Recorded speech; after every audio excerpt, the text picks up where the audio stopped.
할렐루야. 여러분, 한 주 평안하셨습니까? 이제 로마서 공부를 계속하고 있는데, 많은 분들이 함께 해주셔서 감사하고, 로마서의 이 말씀들이 이 어렵고 힘든 시기에 우리를 붙잡아 주시는 그런 말씀이 되기를 소망합니다. 추석도 가까이 오는데요. 여러 가지 일들을 분주하실 텐데, 이럴 때일수록 더 말씀을 붙잡고 하나님 앞에 나아가는 우리 모두가 되기를 바랍니다. 10월 첫째 주는 그래서 이제 추석 연휴 때는 로마서도 한 주 쉬도록 하겠습니다. 여러분, 쉬는 거 너무 좋아하지 마시고, 예, 우리가 더욱더 힘을 합쳐서 공부하도록 하겠습니다. 예. 자, 9장 오늘 할 차례인데요. 9장부터 11장은 오늘 10장 할 차례인데요. 9장부터 11장은 지난주에 말씀드린 것처럼 이스라엘 민족의 구원에 대한 것과 이방인의 구원 문제를 다시 한번 정리하는 부분이다 말씀을 드렸습니다. 9장에서는 특히 하나님의 작정하심에 대해서 사도 바울이 잘 정리해 주었습니다. 구원에 있어서 첫 번째 하나님께서 작정하신 것이었다. 그것은 이스라엘 민족과 같이 육체적인 조건으로 구원받는 것이 아니라 약속의 자녀들이 선택하여 이제 구원을 받는 것이다. 말씀을 나누었죠. 9장 6절, 7절, 8절, 새 번역, 버전으로 여러분들께서 한번 읽어보시면 좋을 것 같습니다. 2번, 또한 이 선택하심의 기준은 하나님 스스로가 기준이다. 이렇게 말씀드렸습니다. 특별히 9장 15절부터 16절의 말씀, 하나님께서 긍휼히 여기시는 하나님의 마음을 말씀해 주신 부분들을 기억하시면 좋을 것 같습니다. 복습하시면 좋을 것 같습니다. 이제 10장은요, 9장에서 하나님의 작정을 강조했다면 10장에서는 복음을 들은 우리 믿는 사람들의 책임은 어떤 것인지를 또 잘 설명해 주고 있습니다. 하나님의 작정과 인간의 책임은 그 어느 것이 더 중요하다고 할 수 없을 정도로 복음에서 이제 아주 중요한 것인데요. 함께 본문을 보면서 우리가 공부를 해보도록 하겠습니다. 10장을 시작하면서 사도 바울은 이스라엘 민족에 대한 마음을 확실하게 표현하고 있는 것을 볼 수 있습니다. 자, 보세요. 자, 1번 사도 바울은 10장을 시작하면서 다시 한번 자신의 민족 이스라엘을 향한 애끓는 마음을 표현하고 있습니다. 10장 1절을 같이 한번 읽어보시죠. 형제들아 내 마음에 원하는 바와 하나님께 구하는 바는 이스라엘을 위함이니 곧 그들을 구원을 받게 하렵니다. 이렇게 나옵니다. 그런데 문제는 이들이 왜 구원을 받지 못했을까? 사도 바울도 이제 여러 가지 연구를 했겠죠. 그런데 두 가지 부분으로 구분하고 있습니다. 2번, 이렇게 가슴 아파하면서도 이스라엘이 구원을 받지 못한 이유에 대해서 사도 바울은 굉장히 냉철하게 분석하고 있습니다. 크게 두 가지로 구분하고 있습니다. 자, 보세요. 로마서 10장 2절부터 3절, 내가 증언하노니 그들이 하나님께 열심히 있으나 올바른 지식을 따른 것이 아니니라. 하나님의 의를 모르고 자기 의를 세우려고 힘써 하나님의 의에 복종하지 아니하였느니라. 이렇게 말씀하고 있죠. 이스라엘 백성들, 특별히 그 선택된 백성이라고 했던 그런 부분들, 또 바리새인들, 또 그들의 종교 지도자들이 사실은 자신들이 만들어 놓은 세팅, 그러니까 옛 율법에서 나오는 것들인데, 그것도 옛 율법에서 이제 그대로 그 율법들을 잘 순종했던 것이 아니라 자신들의 생각과 자신들의 풀이로 이제 자신들이 원하는 대로 이렇게 만들어 놓은 것들이 많았고요. 자신들이 그걸 따르면서 잘 따른 것도 아닙니다. 그 겉모습으로 따르면서 그것을 못하는 사람들에 대해서 상당한 비방을 했고, 더 나아가서는 자신들이 선택되고 거룩하다라고 착각하고 있었다는 것이 이스라엘 백성들의 큰 문제였습니다. 열심히 없었던 게 아니에요. 여러분, 우리가 신앙생활을 열심히 해야 되는 건 맞는데요. 방향이 맞아야 되고 목표가 맞아야 되고 하나님의 뜻대로 해야 되죠. 내 마음대로 내 마음대로 해서 더 열심히 하면 할수록 더 안 좋죠. 그것을 우리가 기억해야 되고요. 이 잘못된 열심이 무엇인지 사도 바울은 그 누구보다도 잘 알고 있었어요. 왜냐하면 사도 바울이 그들 중에 한 사람이었으니까요. 네. 사울이었을 때, 바울은 어느 누구보다도 더 열심히 했습니다. 그리고 교회를 핍박하고 예수 믿는 자들을 핍박했던 사울이었습니다. 그렇기 때문에 그 누구보다도 그 겉모습에서 나오는 또 율법주의에서 나오는 또 자신들만이 선민 사상에서 나오는 잘못된 것들을 어느 누구보다도 사도 바울은 잘 알고 있었습니다. 갈라디아서를 보면 자신의 모습에 대해서 무엇보다 유대교를 지나치게 믿었다라고 표현하고 있습니다. 분명 사도 바울은 자신이 하나님을 믿고 있으며 자신이 하는 모든 일이 하나님을 위한 일이라고 생각하고 있었을 것입니다. 당연하죠. 그래서 자신들의 소신을 가지고 하나님을 따르는 것은 상당히 위험합니다. 신앙생활에서 나의 생각이나 소신은 굉장히 위험합니다. 하나님의 말씀, 하나님의 뜻대로. 그리고 기독교의 핵심은 나는 죽고 주님이 사시는 것이죠. 그것이 아닌 것은 다 문제가 된다는 것을 다시 한번 생각해 보았으면 좋겠습니다. 그런데 복음을 만나고 나서 사도 바울은 완전히 바뀌잖아요. 자신의 모습을 보니 자신은 하나님을 믿은 것이 아니라 유대교를 믿었고 잘못된 것을 믿었고 나를 믿었고 내 생각을 믿었고 내 방법을 믿었다. 거기서 벗어나는 사도 바울을 우리가 볼 수 있습니다. 잘못된 열심은 이스라엘 민족은 그 누구보다도 하나님께 열심히 했어요. 제사 드리고 안식일을 지키고 하는 것들을 열심히 했습니다. 그러나 그 사도 바울이 내가 증언한다고 이야기하는 그런 모습 속에서 회심하기 전에 사울의 모습을 갈라디아에서 이제 묘사를 하거든요. 갈라디아서 1장 14절. 내가 내 동족 중 여러 영갑자보다 유대교를 지나치게 믿어 내 조상의 전통에 대하여 더욱 열심히 있었으나. 그러니까 조상의 전통, 지금까지 내려왔던 전통, 그것에 대해서 열심을 내었지 하나님의 말씀에 대해서 온전하지 못했다라는 것을 사울이었을 때 그렇게 생활했던 바울이 이렇게 고백을 하는 것입니다. 사울의 모습은 2번 보세요. 그 누구보다도 열성적이었습니다. 그래서 우리가 잘 알죠. 그래서 스데반까지 죽이잖아요. 물론 하나님에 대한 열심이었습니다. 그런데 그 열심은 그리스도인들을 핍박하고 죽이는 것에 전혀 꺼리낌이 없었습니다. 그래서 이것을 올바른 지식을 따른 것이 아니다라고 이야기하는 것이죠. 여러분, 그 이스라엘의 구원에 이르는 복음을 받아들이지 못하는 이유 중에 이스라엘의 구원에 이르는 복음을 받아들이지 못하는 이유는 자기의 의에 충만한 상태를 지적하는 거예요. 자기 의. 하나님이 가장 싫어했던 거죠. 하나님이 바리새인들을 싫어하셨잖아요. 예수님께서. 그 이유는 자기 중심, 자기 의. 그런데 그 자기 의의 가장 핵심적인 죄악은 교만입니다. 교만. 하나님을 우리가 사랑하는가? 아니면 하나님을 이렇게 겉모습처럼 이렇게 만들어 놓고 나를 사랑하느냐? 이런 것도 한번 지켜보실 필요가 있죠. 나의 생각의 중요성이 그렇게 중요하지 않습니다. 예.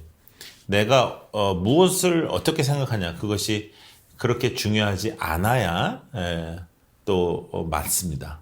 여러분 잘 고민하시면서 우리가 신앙생활을 좀 똑바로 했으면 좋겠고 우리들의 삶을 좀 잘 지켜봤으면 좋겠습니다. 자기의, 이스라엘의 잘못 중 또 한 가지의 모습은 자기의 충만한 상태였다. 쉽게 표현해서 교만한 거예요. 교만한 거. 내 생각, 나의 의, 나의 기준. 거기서 이제 벗어나야 된다는 거죠. 4번. 이런 잘못된 모습이 이스라엘 백성들로 하여금 구원의 길에 올바로 서지 못하도록 한 것입니다. 이스라엘은 분명 잘못 알고 잘못 믿고 있었어요. 그렇죠? 그러면서도 사도 바울은 이들이 믿고 있는 유대교가 따르는 율법이 예수님을 통해 완성이 되었다는 것을 확실히 정리해 줘요. 그러니까 유대교가 믿었던 구약의 율법이 잘못된 게 아니에요. 그 율법을 그대로 따르지를 못하고 자신들의 의와 자신들의 모습과 자신들의 생각 속에서 잘못된 것들이 나타나는 것이 이제 문제인 거죠. 예. 그런데 그들이 믿는다고 생각했던 구약의 모든 예언들을 예수 그리스도는 완성하십니다. 그런데도 그들이 정말로 여러분 구약의 것들을 제대로 믿고 있었다면 예수님을 받아들였겠죠. 너무나도 안타까운 겁니다. 하나님과 가장 가까이 있고 하나님의 말씀을 사랑한다 하고 그 말씀을 외우고 그 누구보다도 성경과 율법을 외우는 그 사람들이 정작 예수 그리스도를 외면하고 정작 하나님을 외면하고 정작 하나님과의 관계는 죽어 있었다. 외적인 것들만 있고 또 외적인 것에서 나오는 그런 기득권만 붙잡고 그들은 하나님의 말씀을 다 놓치고 있었다는 것을 우리가 잊지 않아야 합니다. 여러분, 정말로 우리가 하나님 보시기에 아름다운 인생이 되기를 바라는데요. 외적인 것에 너무 신경 쓰지 말고 여러분의 속 사람이 변화돼야 됩니다. 속 사람이 변화돼야 정말로 하나님께서 원하시는 인생이 되는 것이죠. 다시 한번 여러분 교재가 필요하시면 여러분들이 이메일을 올려주시면 교재 보내드리도록 하겠습니다. 자, 큰 3번. 그러나 그리스도만이 율법의 마침이 되어 주셨습니다. 그렇죠? 자, 작은 1번 보세요. 우리는 하나님께서 주신 율법을 완벽하게 지킬 수 없는 연약함을 가지고 있어요. 율법을 다 지키면 되는데 율법을 지키지 못하잖아요. 하루에도 몇 번씩 못 지키니까요. 예수께서 이 땅에 오셔서 우리가 지키지 못해 받아야만 할 형벌을 대신 받아주셨어요. 그러니까 우리는 더 이상 율법을 통해서 우리가 구원받는 게 아니에요. 그래서 그 무거운 짐을 다 벗게 되었습니다. 그리고 율법이 아닌 믿음으로 구원을 받는 은혜의 시대를 이제 하나님께서 열어주셨죠. 큰 4번 보세요. 사도 바울은 이것보다 명확하게 설명하기 위해서 5절부터 8절 말씀을 신명기 30장 12절부터 14절의 말씀을 인용하면서 설명해 주고 있습니다. 오늘 본문도 봐야 하는데요. 또 신명기 본문도 그대로 보도록 하겠습니다. 자, 신명기 30장 12절부터 14절 한번 읽어볼까요? 자, 12절, 13절, 14절 여러분도 한번 읽어보시겠습니다. 자, 여러분 이제 읽으셨죠? 자, 정리 보면 하나님의 명령은 이미 우리에게 가까이 와 있습니다. 그죠? 우리 마음에 있어요. 하늘로 올라가서 찾거나 땅속으로 들어가서 찾을 필요가 없는 거예요. 이미 우리에게 계신 예수 그리스도의 복음을 믿음으로 나아갈 때 우리가 율법을 열심히 지켜서 율법을 통해서 일어나는 게 아니라 자기 의를 통해서 일어나는 게 아니라 율법의 마침이 되신 예수를 믿으면 우리는 하나님의 자녀가 되는 권세를 주시는 거죠. 예, 더 이상 뭐가 필요한 것이 아닙니다. 그러니까 예수님을 믿고 난 다음에 우리가 율법을 잘 지켜야지 하나님의 자녀가 되는 게 아니고 우리는 예수 그리스도의 십자가의 능력과 부활의 승리로 통해서 예수를 나의 구주로 나의 아버지로 섬기는 그 순간부터 하나님의 자녀가 되는 것입니다. 그리고 하나님의 자녀로서 우리가 살아가는 거예요. 그러면서 우리가 넘어지고 때로는 우리가 쓰러지기도 하지만 하나님의 자녀로서 우리가 그 인생을 살아가는 거예요. 더 이상의 어떠한 무엇이 더 필요한 것이 아니다. 여러분 오늘도 하나님의 자녀로서의 여러분들의 정체성, 하나님이 함께 해주신다라는 그 믿음, 하나님이 여러분들을 소중하게 생각하신다라는 것을 잊지 않고 로마서의 말씀을 붙잡고 여러분들 힘을 내시기를 바랍니다. 자, 10장 9절부터 13절의 말씀을 보시면 잘못된 지식을 지적한 사도 바울은 지적으로만 마치는 것이 아니라 정확한 지식이 무엇인지를 정리해 주세요. 이제 이게 참 논리적인 부분인데요. 1번 이스라엘 민족은 잘못된 지식으로 믿었습니다. 그러기에 사도 바울은 예수를 믿는 정확한 지식은 무엇인지를 설명해 주고 있습니다. 자, 먼저 예수님을 나의 주인으로 시인해야 된다. 예수님의 십자가의 죽음과 다시 살아나신 부활을 마음으로 믿어야 된다. 마음으로 확신해야 된다. 입으로 반드시 시인해야 된다. 이제 이런 내용들이 우리가 하나님의 자녀, 하나님을 믿는 믿음의 소원, 그러니까 믿음의 표현, 믿음의 결단을 이제 말씀하고 있는 거예요. 로마서 10장 9절부터 10절 보시면 네가 만일 내 입으로 이 예수를 주로 시인하며 또 하나님께서 그를 죽은 자 가운데서 살리신 것을 내 마음에 믿으면 구원을 받으리라. 할렐루야. 사람이 마음으로 믿어 의에 이르고 입으로 시인하여 구원을 이룬다. 이렇게 말씀하고 있는 거죠. 사도 바울보다 이 구원에 대한 부분을 명확하게 표현한 사람은 없습니다. 이게 너무나도 명확하게 정확한 논리적인 순서로 말씀을 하고 있습니다. 이것을 통해서 우리가 구원을 받는 거예요.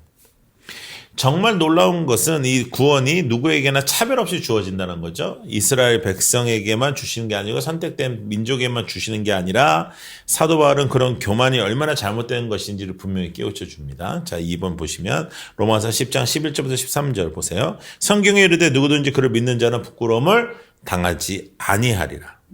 유대인이나 헬라인이나 차별이 없음이라 한 분이신 주께서 모든 사람의 주가 되사 그를 부르는 모든 사람에게 부여하시도다. 누구든지 주의 이름을 부르는 자는 구원을 받으리라. 할렐루야. 예, 그 구원을 누리는 여러분들 되시기 바랍니다.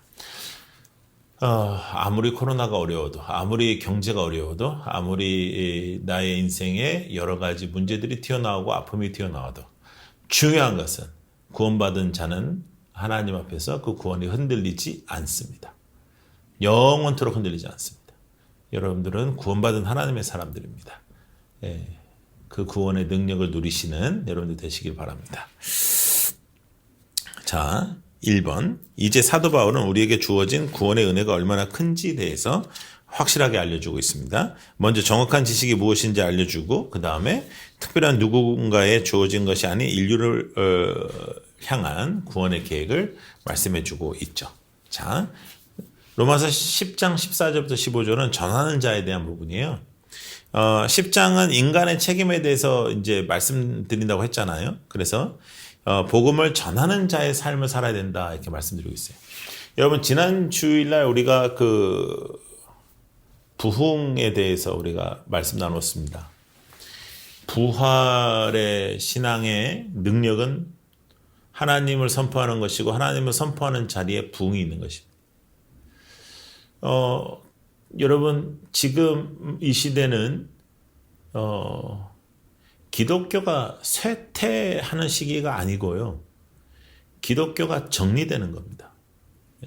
진짜 하나님을 믿고 진짜 하나님을 붙잡는 하나님의 사람들.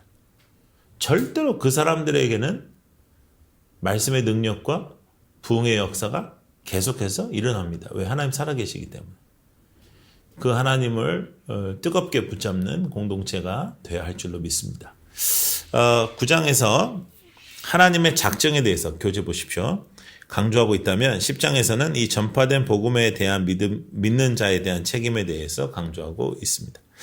자, 우리가 누구나 믿는 자는 구원을 받을 수 있다는 것을 먼저 안 자들입니다. 그래서 그 구원의 은혜를 누리고 있는 믿음의 백성들입니다.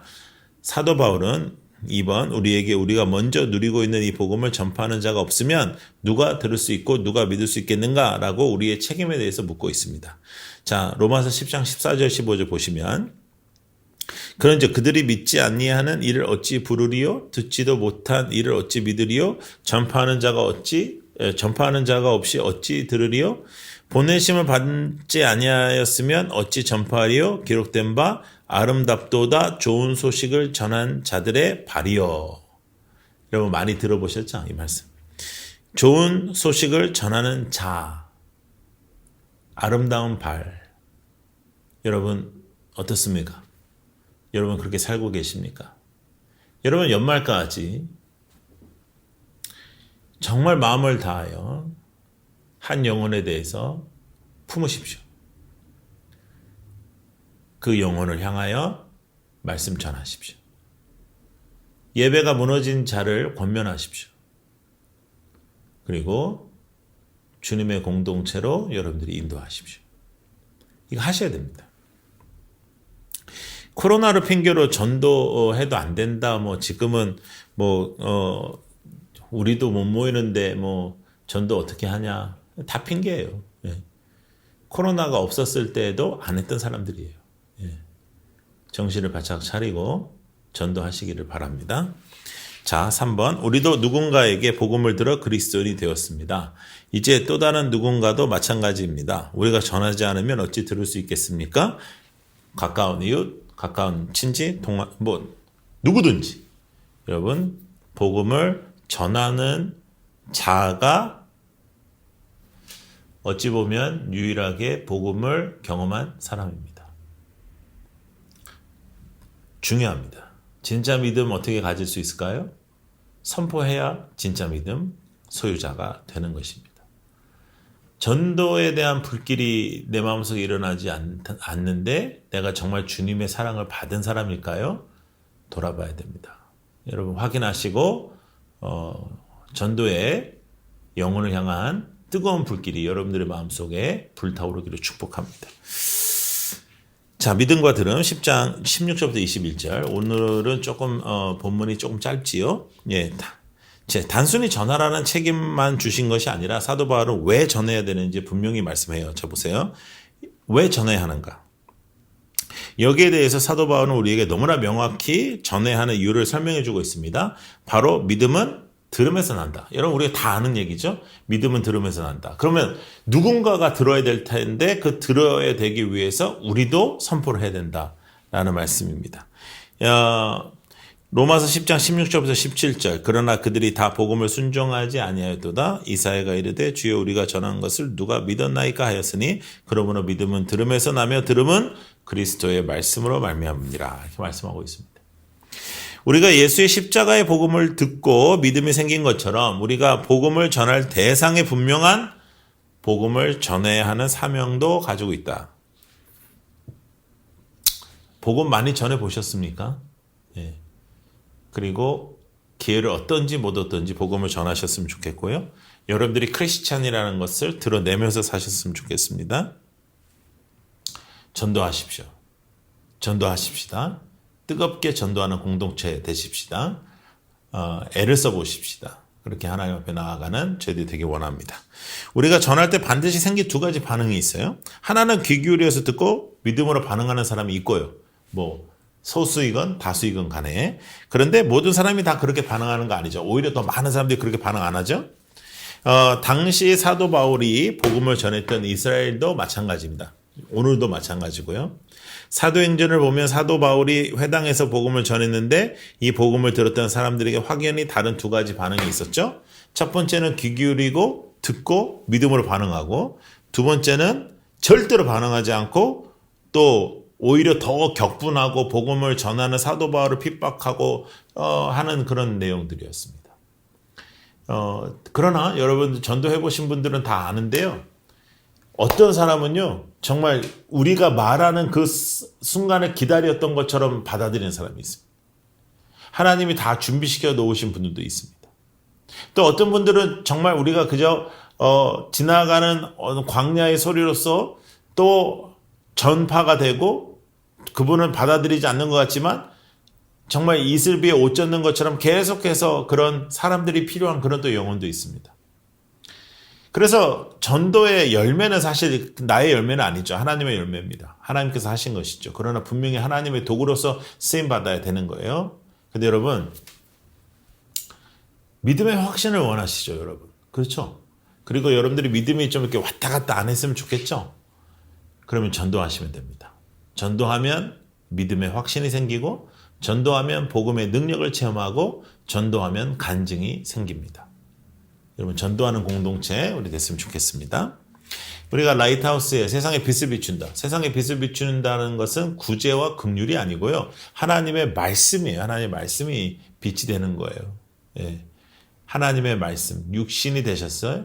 그 말씀이 육신이 되신 거예요. 인카네이션, 이 땅에 오신 거예요. 그 일을 우리가 했으면 좋겠습니다. 4번 이것을 수없이 겪었던 사도 바울은 이것은 이미 구약시대 때부터 예언되어 있었던 이사야와 모세의 예언을 인용하며 증명하고 있어요.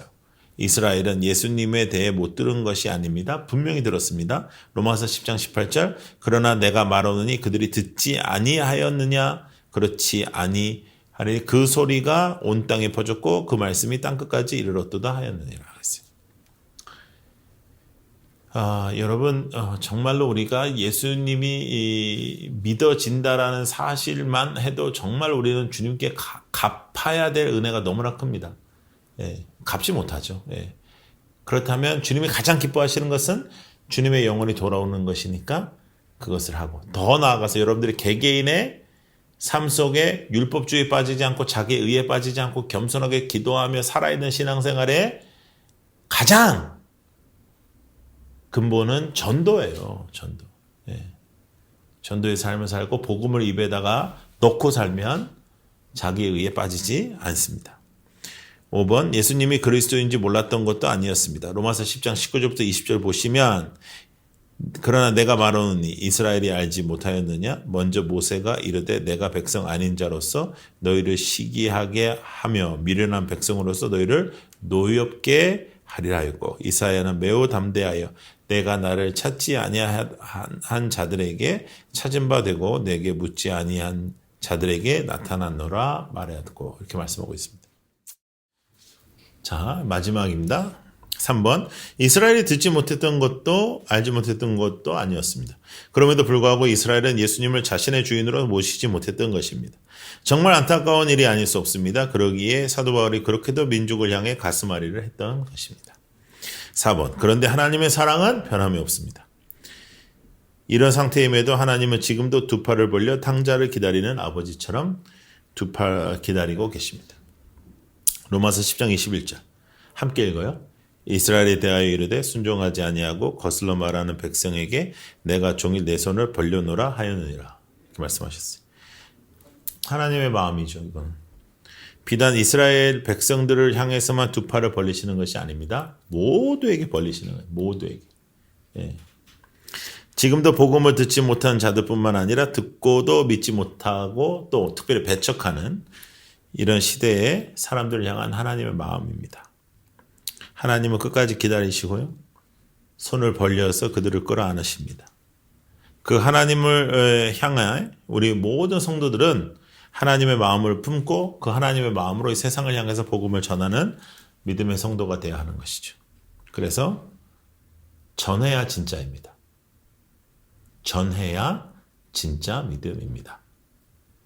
전하지 않으면 진짜 아닙니다. 연말까지 내 주위에 한 사람을 놓고 집중적으로 기도하시면서 전도하는 여러분들 되시기를 바랍니다. 여러분, 자꾸만 상황에 너무 기죽지 마시고 우울하지 마시고 코로나 블루라고 하는 말 자체도 너무 마음에 두지 마시고 하나님께서는 우리와 함께 하시고 기뻐하라고 하셨으니까요. 기쁨으로 하나님의 말씀 전하셔서 하나님의 말씀의 능력이 체험되는 가을이 되기를 축복하고 추수하는 가을이 되시기를 축복합니다. 로마서 열심히 공부하십시다. 감사합니다. 승리하십시오.